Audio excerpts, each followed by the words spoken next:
Thank you again for being here tonight for the 2018 District Tournament Host Briefing.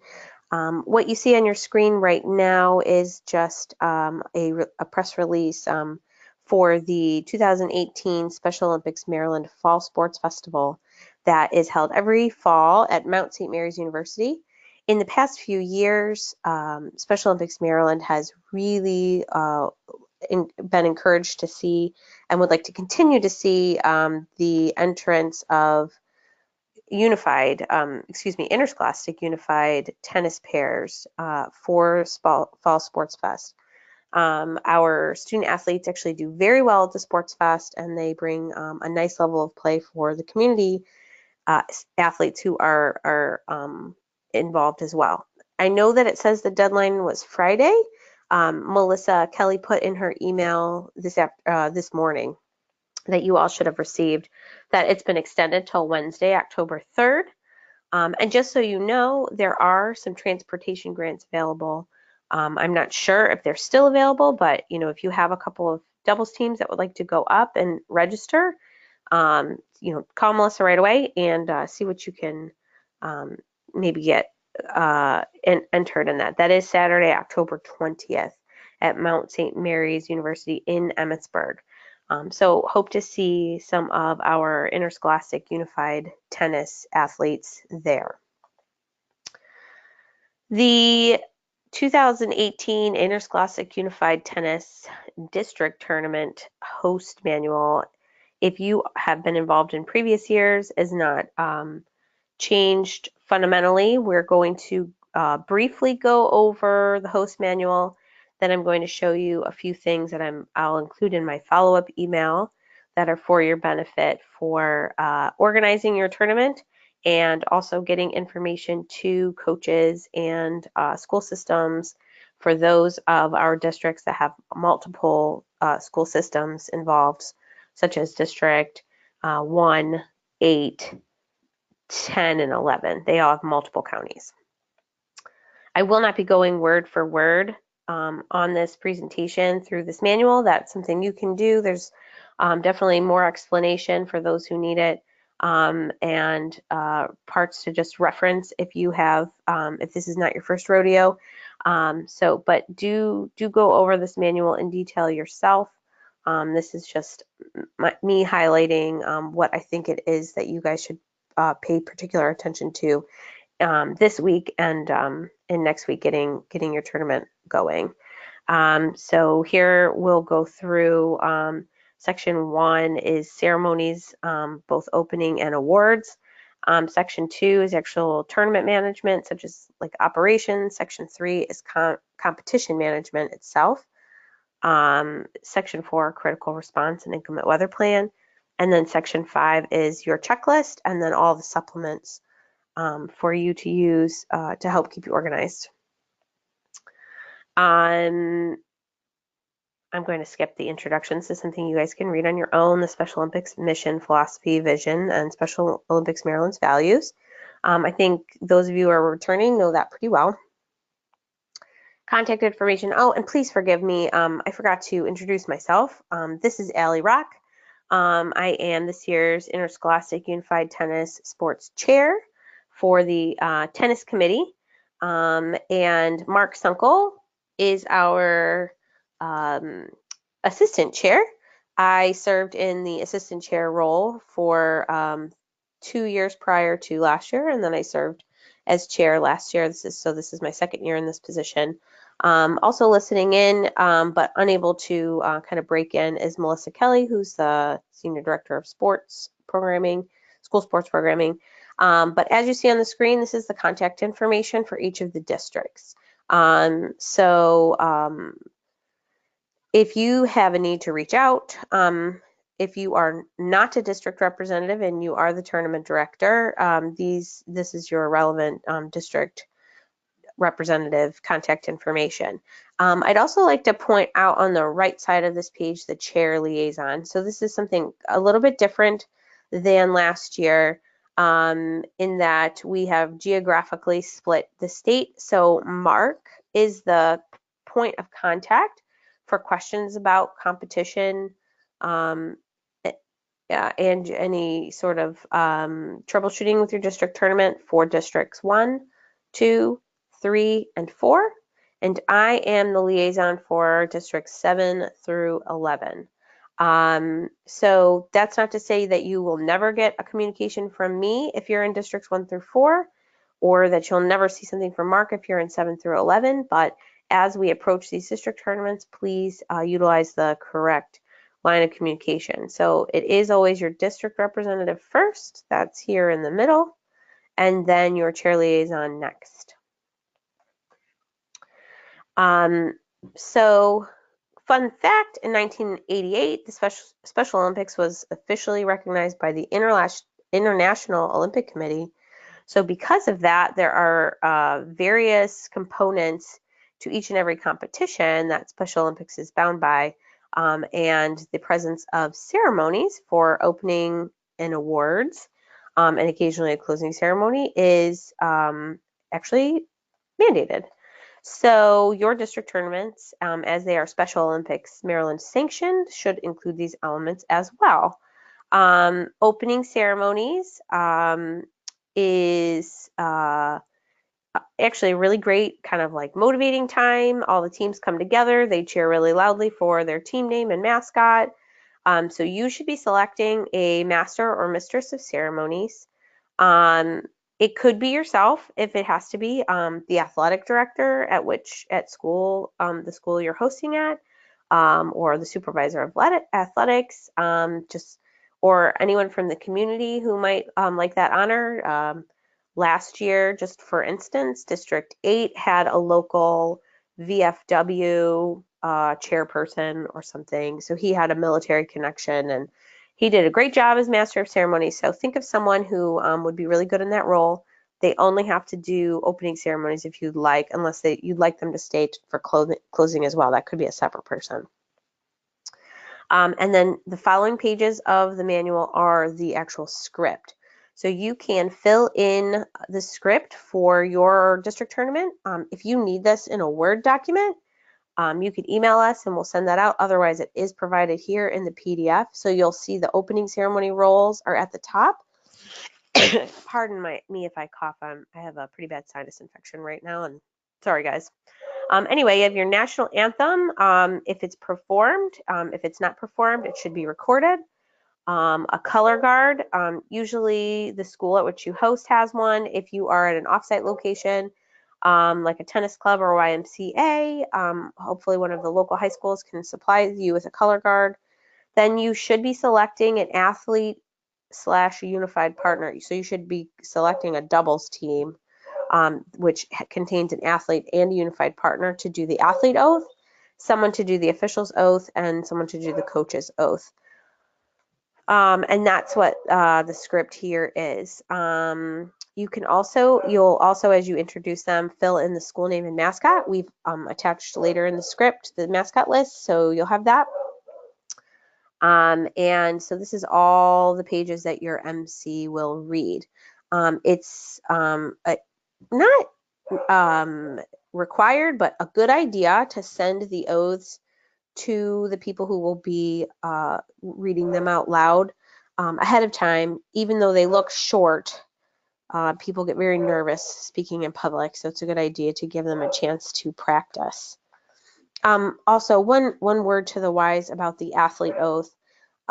It's not a good idea to select someone who might not be able to fully do the role. And so if someone is unable to speak, that's not a great selection for the athlete oath. And maybe if there's a particular athlete that you'd like to honor but is not a good fit for the oath, you can find another way maybe to incorporate that student athlete. So make sure that you are in the spirit of Special Olympics and that principle of meaningful involvement, that whoever you select can fulfill the role to the best of their ability. Also, just a reminder that this is the culminating event for a little over 2/3 of the student athletes in the program across the state, since only so many schools will advance. to the state competition. So that's why it's we really like to do the district tournaments up just almost as big as we do the state tournament, because this is the end of the road. And it is a very exciting tournament. Since the implementation of the district tournament as a qualifier for the state competition, we just have seen an improvement in the level of play and everything. It's very, very exciting to the student athletes. So that's another reason why we have the emphasis on ceremonies and ask that you, stick to these guidelines. At the conclusion of the competition, you should be also holding the award ceremonies. Awards will be mailed out to the host, the tournament director or the district representative to your school or home location. Wherever Melissa usually mails things out, that's where she'll also mail awards. We are just at present still compiling what the medal allocations will be from each district.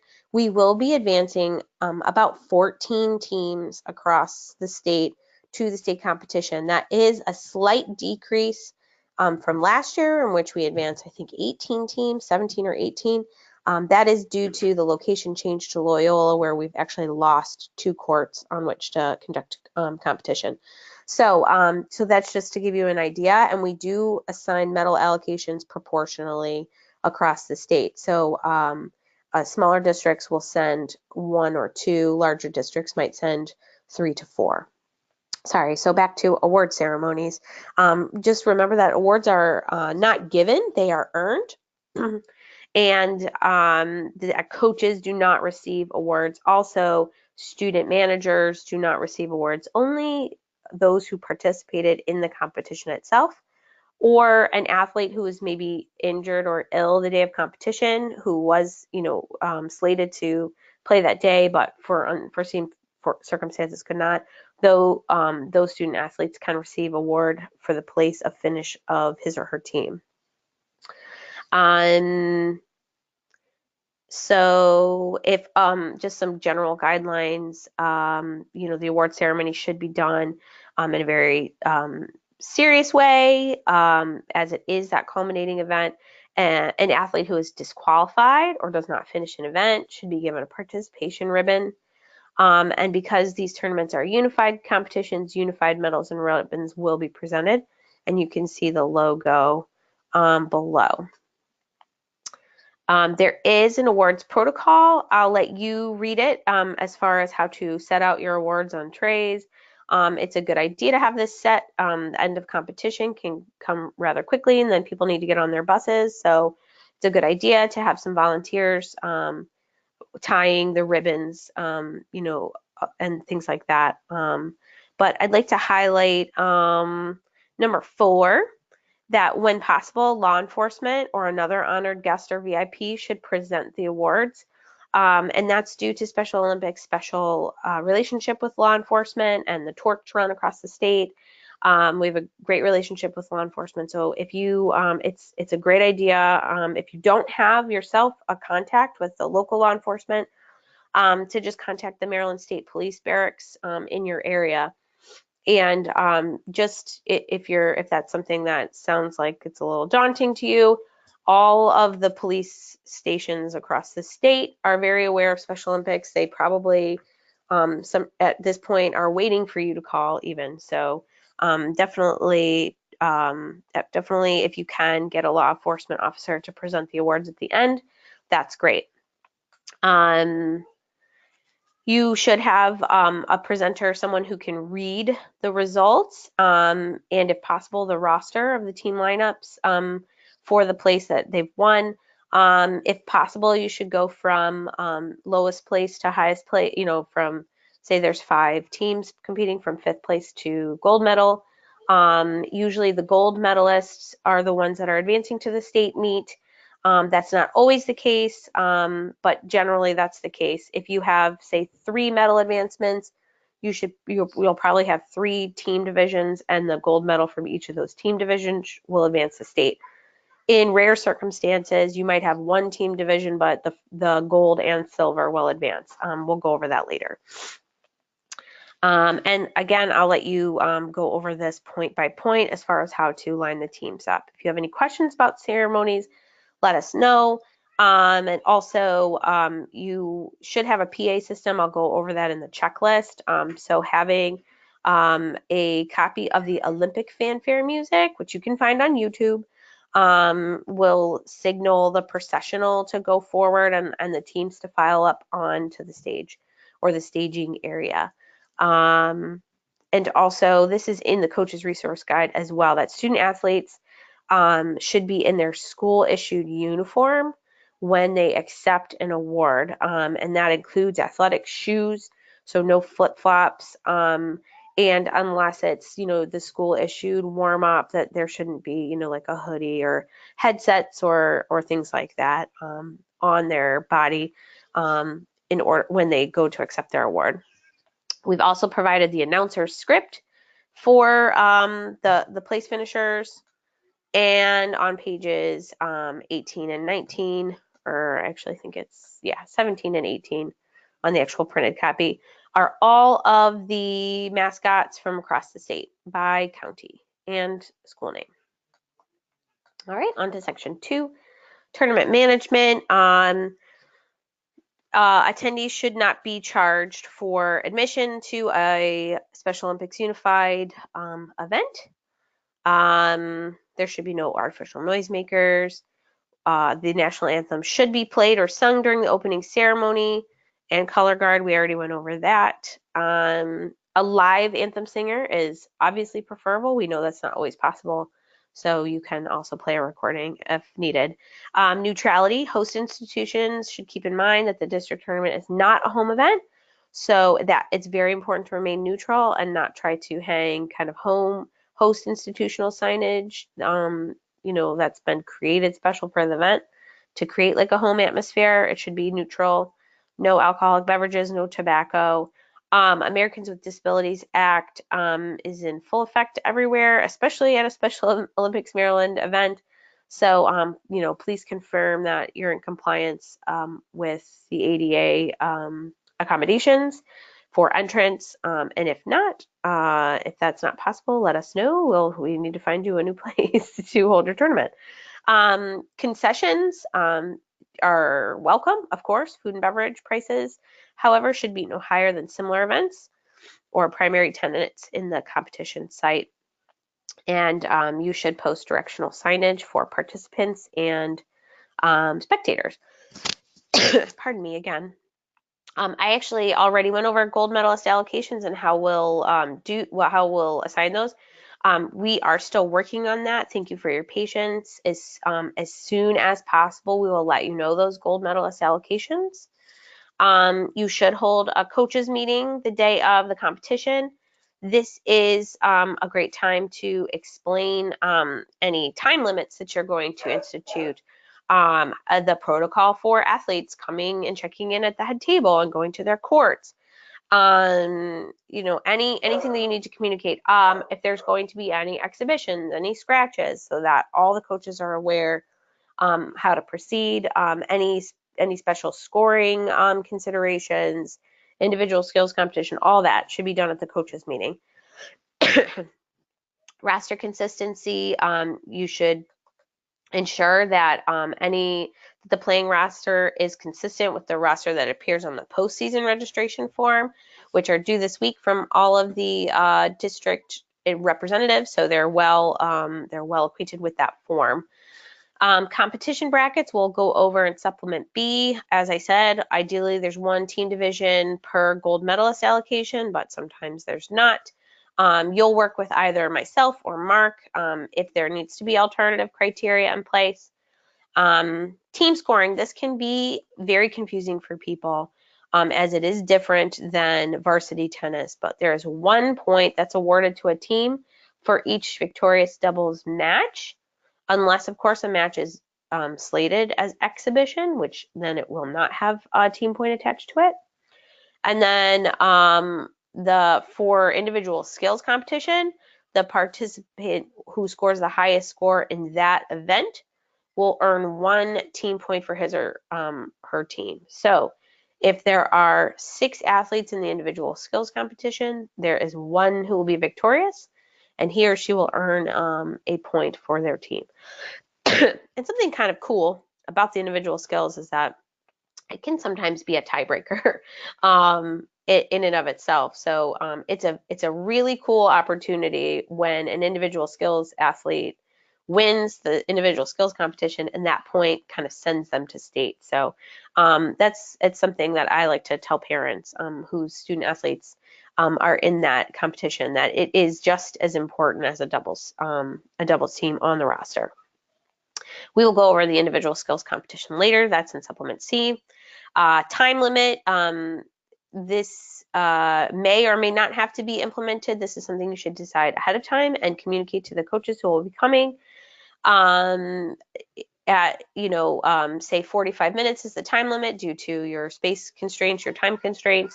If a winner can't be determined at that hard and fast time break, or if the sets are equal at 1-1, then you would, beyond the tiebreak, go into a 10-point tiebreak match, game, and then the winner of the 10-point tiebreaker would win the match. Team tiebreak procedure. So if there is a tie with the final team divisions, which does happen, you break the tie first by the number of sets lost. If the teams are still tied, then the number of games lost will determine the tie, and the non-scoring matches will not be considered in that process. So as results come in throughout the tournament, you should keep track of sets lost and games lost, as well as the win or the loss from the actual match, so that you do not have to spend quite a bit of time at the end tallying those up. Delay of game, at the discretion of the tournament director, you may add additional time to the regulation time allocation if you believe a team is delaying the progress of a match. Coaching, in order to highlight the team's playing, courts are to be kept clear. Coaches may coach from the fenced area during changeovers only.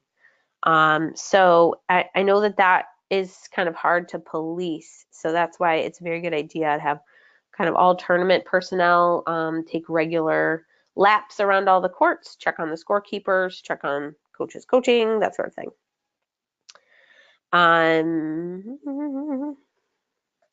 Integrity of the game, just it's important to, this is a serious event. The student athletes take this very seriously, so to maintain all rules for play. Sports information, this is a big one.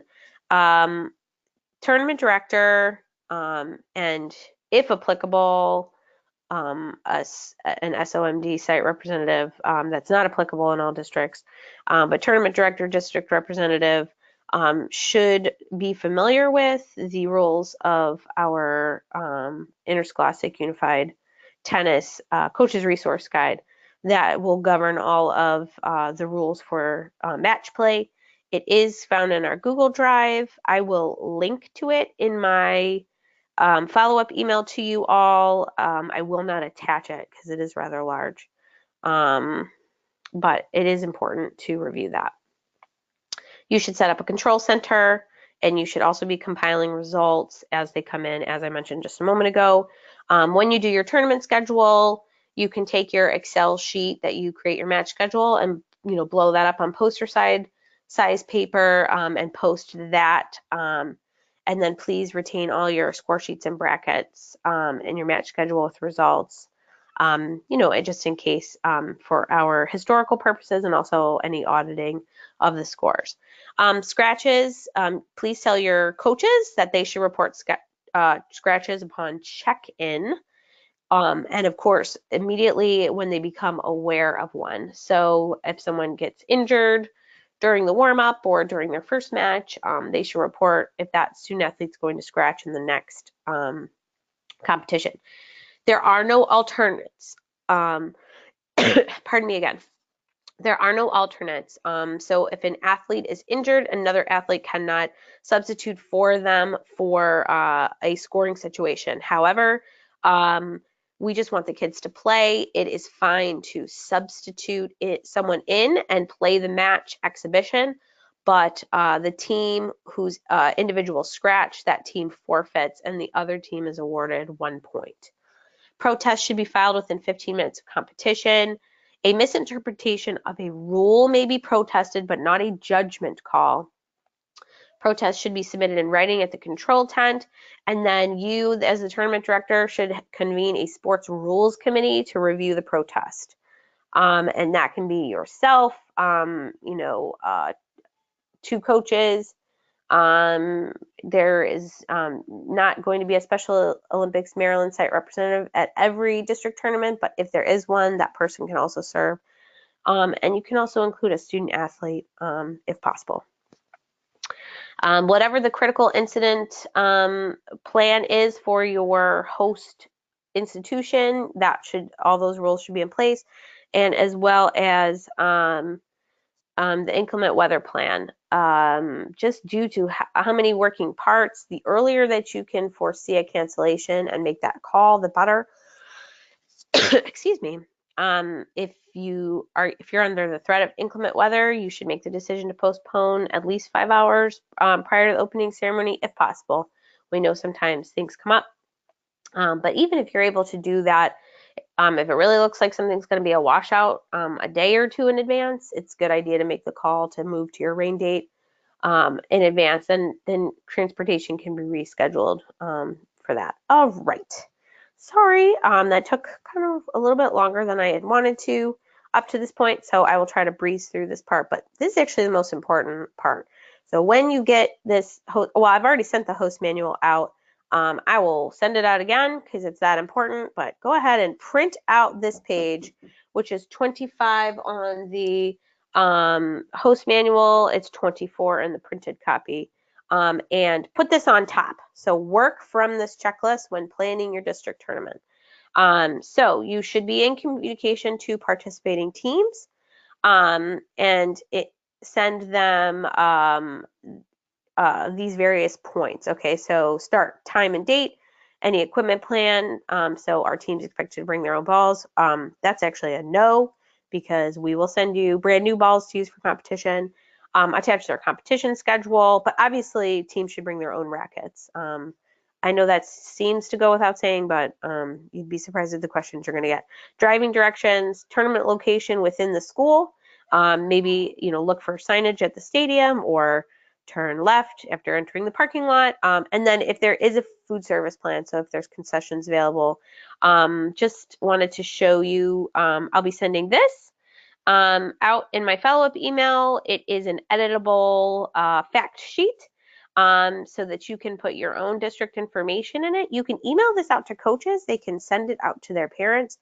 It's also a great idea if you have like a listserv for your county for everybody, maybe in the administrative or central offices, your director of special education, your supervisors of athletics, and those sorts of things, any board of education members, because they really like to be made aware of these sorts of competitions. Make sure you have directional signage and water stations. A PA system. I know I put that in my first email to you all, that a PA system, go ahead and start securing that, or confirm that your location has one. Ceremonies, we talked about at the beginning. This is your checklist to make sure that on site you have the script printed. It's a good idea to print 2 or 3 copies because things get misplaced. National anthem, color guard, an MC, oath participants, an official, a coach, and an athlete. And then awards, determine your awards plan, how you're going to set them out, where you're going to have teams staged. We will be compiling your awards numbers, but if there's anything we should take into consideration, maybe a drastic drop in participation is the only thing I could think you need to report to us. Otherwise, we're going to go off of your postseason registrations to order your awards. And again, Melissa will mail those to you sometime next week, early next week, I believe. Competition. Will work with us to identify and hire a roving official, or you can act as a roving official as tournament director or your designee. In the absence of a roving official, one independent tennis knowledgeable person can fulfill this role. Individual skills competition. We've just learned historically, important that you designate someone to run this competition. You as the tournament director shouldn't, because you have other roles to fulfill. There's lots of other questions and concerns that you're going to have to address, and the individual skills competition can take some time. Getting a volunteer, maybe a parent who's well familiar with the event and has been cleared with volunteer status or things like that, or someone from the host institution who's pretty good at managing that, but find someone who you can designate to run the individual skills competition. And then figure out where in your tournament schedule that individual skills competition is going to go.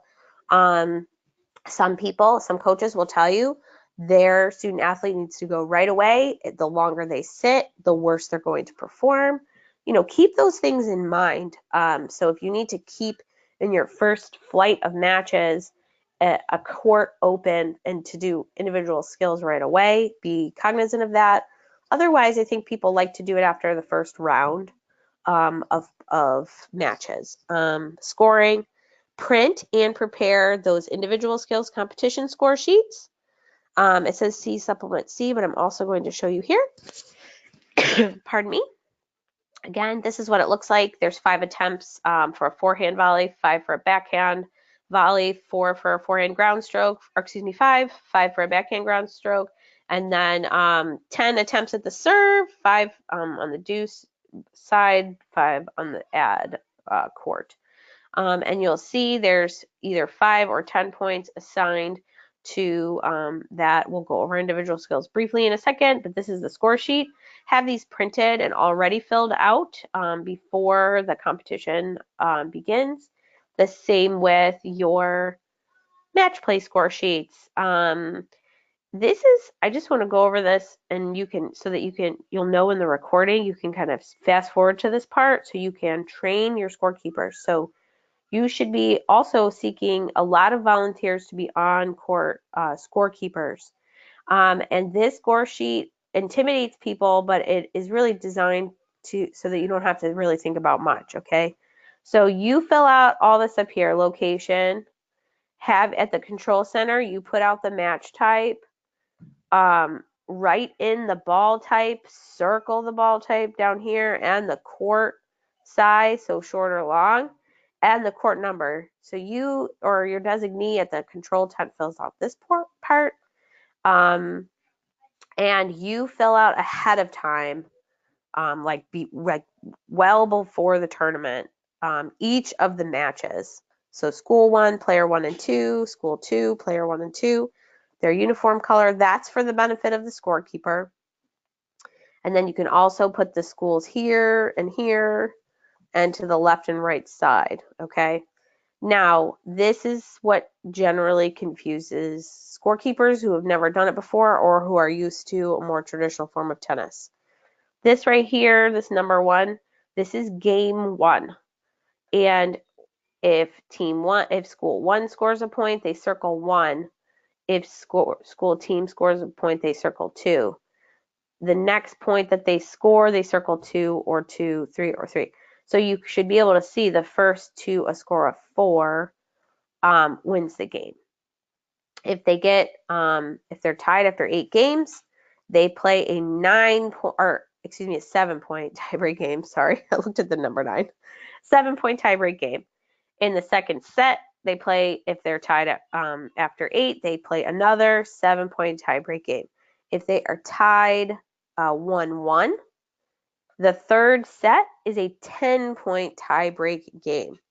As is stated in the coach's resource guide, scorekeepers, especially volunteer scorekeepers, are not usually equipped to administer the tiebreak procedure because of the way that the serve bounces around from player to player and from end to end. So you should train your scorekeepers to know that they stop the match play, even if someone can't get to them for a few minutes. Stop the match play, and then a coach, but generally tournament personnel, someone who's designated a roving official, yourself, or your designee, should go over and actually administer the tiebreak so that they can help the student athletes know who gets the serve next. And that will be consistent at the state tournament. We also give that same instruction, and we also help at the state tournament to administer tie breaks. So just so you know, that's consistent everywhere. And then the final result down here is what should be listed, and that should be the score of the match, and then games, if your scorekeepers can, games and sets won and lost, so that you can easily tally that up back at the control time. Okay. Roster verification, I already talked about that. Postseason registrations are due this week. This is what it looks like. You should have those on hand, although we generally put all of the registrations into a single Excel file when we do the match scheduling, but mistakes happen, so coaches should have this on hand to be able to verify if someone was inadvertently left off or something like that. Okay. On to the supplements. I'm going to try to breeze through this so that I'm not keeping you here all night. It's a good idea to provide this. This is just a sample pregame timeline, but this is a good idea to provide to your coaches who are attending, so they know what time teams should arrive, what's going to happen when they arrive. They should, collect any coaches' credentials if you're going to provide that. They should be reporting their scratches. And then you should give them information like the location of the coaches meeting, and then a printed copy of the match schedule is a good idea, even though ideally you've already sent it out. Perhaps at 2:50 you're going to have that coaches meeting, have an agenda, talk to them about the staging procedure, identify the sports rules committee, review the protest procedure, etc. Communicate a time limit, anything like that. Maybe re-communicate to stop the match play if they get to a tie break, etc., etc. Then what time you're going to begin your opening ceremony, and then begin on time if possible. And then your competition might begin 15 minutes or so after opening ceremonies. So have that timeline done up for your coaches. Okay, tournament scheduling system. This is the same as in years past, except for one very, very big change. I'll go over that when we get to it. I'm sorry, I really shouldn't classify it as a very, very big change, but it is something that will affect scheduling. In years past, it has made things more complicated. We're hoping that it makes it somewhat less complicated. So this was edited by myself, but developed by the previous chair and his system for scheduling. So this is something you should review in detail. I'm not going to go line by line on this right now. We have already identified probably mostly the districts that are going to need help. If in years past you have not needed help scheduling, we are not going to be offering that help to you because we just assume at this point you've got it. If you've never done a tournament match schedule before, Mark and I will be helping. So that's just a blanket. So for my districts, for sure, districts 9, 10, and 11, and District 8, that's my home district. I will be creating your match schedule unless you tell me otherwise, unless you say, I totally want to do this. And so Mark will communicate with his districts as well. But do go over this in detail. The biggest difference from last year is that in previous years we have guaranteed 2 scoring matches for each doubles team. And the feedback we've gotten over the years is that that makes the competition go very long. It's difficult for some of our lower rated athletes to have that much stamina to get through 2 full matches. And often our red ball short court doubles teams are at the end of each round. So they're going very late into the evening. They've lost all their patience waiting to go, things like that. So we are guaranteeing 1 scored match and letting coaches know that some doubles teams may play a second time. I would say on a very rare occasion, a third doubles team or excuse me, they may play a third time. That is going to be so rare, I think, at this point. But just so you know, if you're creating the match schedule, we're guaranteeing one scored match. Because that's the case, I do want to refer to the time limit that I established or that I talked about earlier.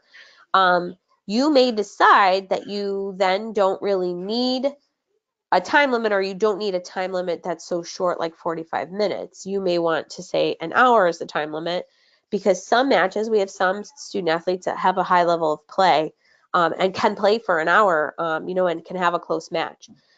So those are things to keep in mind. This also should alleviate some of the confusion about matches that are scoring for only one doubles team. Um, an exhibition for another. I can't guarantee that those things won't happen due to the individual skills competition, but it should make creating a tournament schedule a lot easier. So that is our big note, and you can let the coaches know that as well, that we're guaranteeing one scored match, but to let them know that any of their doubles teams might play a second time.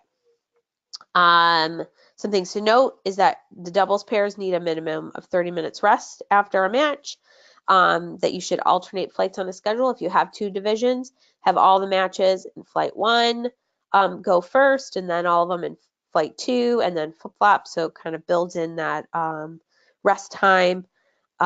Here is an explanation again of the ratings.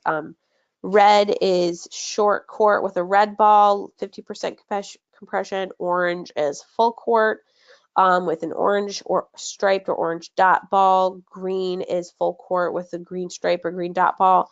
And yellow is a regulation ball, full court. Okay. Again, I'm not going to go line by line with this, just to give you an idea and to show you also, if I'm creating your match schedule, this is what it'll look like. You take your registrations, you color code each of the teams. This makes it a lot easier to actually make the match schedule, because you'll know if you've created one. The final schedule looks something like this. And if you're able to print in color for your coaches, if not, it should definitely be emailed in color. Then you'll see here, like Northern High School had two teams, so they were Northern High School 1.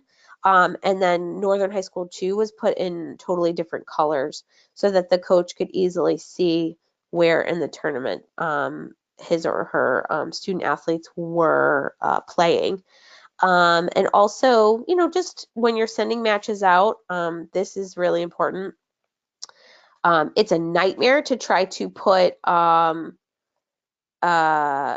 like assign courts ahead of time. So you're only going to assign courts for your as many courts as you first have. So for example, if you have 8 courts, you are going to assign the first 8 matches to a court, 1 through 8. The rest are all next available. So that way, when match number 9 is ready to go, if court 2 is the first available, that's where match number 9 is going to go. That is just the best way to do it.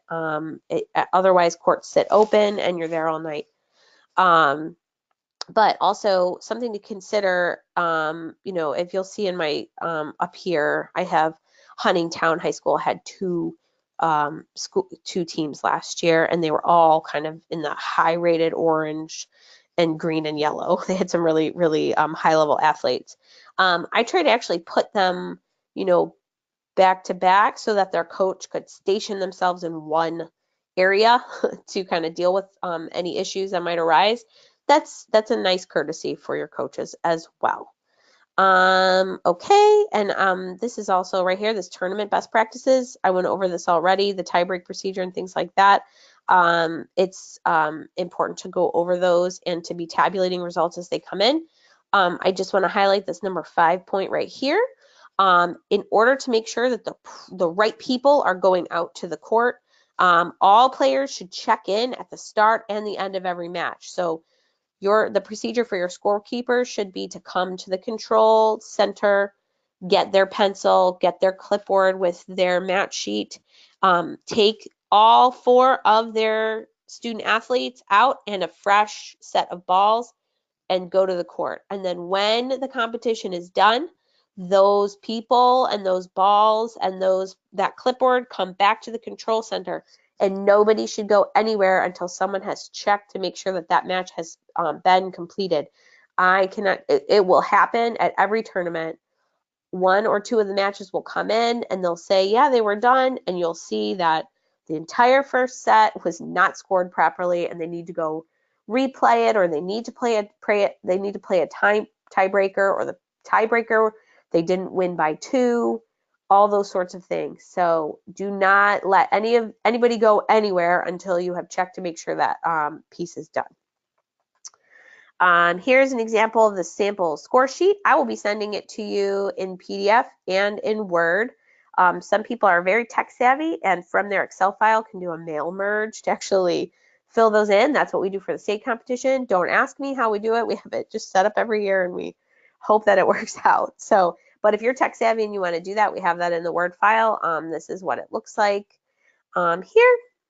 All right, did already show you this. This is the Word copy, but if you want to handwrite, printing it from the PDF is the best bet because all the margins and everything are as they should be. Okay, sorry guys, lost my place up here. Okay. This is an example match schedule. I also just showed you from one of my old Excels. If I'm doing your match schedule or Mark is doing your match schedule, we'll set this up to print for you. But also the same with if you're doing your own match schedule, you should be printing the team scoring display. You should be printing the match schedule, both a copy for the coach and a large copy for spectators and teams to see. The individual skills competition, you can actually print this supplement out. I'll send it to you in this format. And this is just a reference for whoever is your individual skills competition manager, so that they can have a quick reference to the rules. Oops. Sorry, everybody. And just also a reminder, the individual skills competition uses the red ball. So make sure you have an abundance of red balls for all the tossing that you have to do. And also several extra volunteers to do ball running, because you toss 5 balls in quick succession and then they're either hit or they go behind the student athlete. So having at least 1 volunteer on either side of the court, if not 2, to run after all those balls and bring them back to whoever's the ball feeder is something that's very necessary to make sure that goes right. There's the scorecard. And then at the end, of course, you have a place to take notes and the Special Olympics special sponsors. Okay, so that actually concludes my presentation and all the things that I'll be sending you. I'm just going to check to see if any questions were typed in, and none were. So I am going to, and I'm hoping that I do this right. I do have trouble with this sometimes. I am going to unmute everybody. And then if you have any questions, I will welcome them at this time. Okay, attendee is, okay, hold on. Let's see. Okay, I am unmuting you. So if you do not have your phone self-muted, it will create feedback. So just so you know, I individually unmuted everybody, I think. Okay, so if you have a question at all, you can ask it right now. Allie, can you hear me? I can. Brian Lehman from Anne Arundel County. That's right. How you doing? We're doing all right. Hey, Tim's at a thing, so I just listened in for him. Sure. Are you going to send us the Excel spreadsheet of all the competitors, yes, or do you? And then we'll take care of organizing the matches and everything. Yep. Yep. I got all of those from Tim today. Yep. And so once I've checked them one last time, send them back to you, and you guys got it. Super. Thank you so much. No problem. And unless that's it, I'm out of here. All right. Thanks, Brian. Thank you so much. Have a great evening. You as well. Okay. Any other questions from anybody else? Okay. And I do know that sometimes questions come up after the fact, and that's fine. Make sure you address those to whoever is your designated point of contact. So that's Mark if your district's 1 through 4, and that's myself if your district's 7 through 11. So thank you guys. I'm sorry that this ran a little bit longer than it initially intended, but hopefully it was a good review for you, and look forward to all of these competitions coming up the week of October, what is it? October 15th, I believe, is when our first ones go out, 14th or 15th. So thank you all for being here and being attentive, and look forward to working with you this last month of our competition season. Thanks, and have a great night.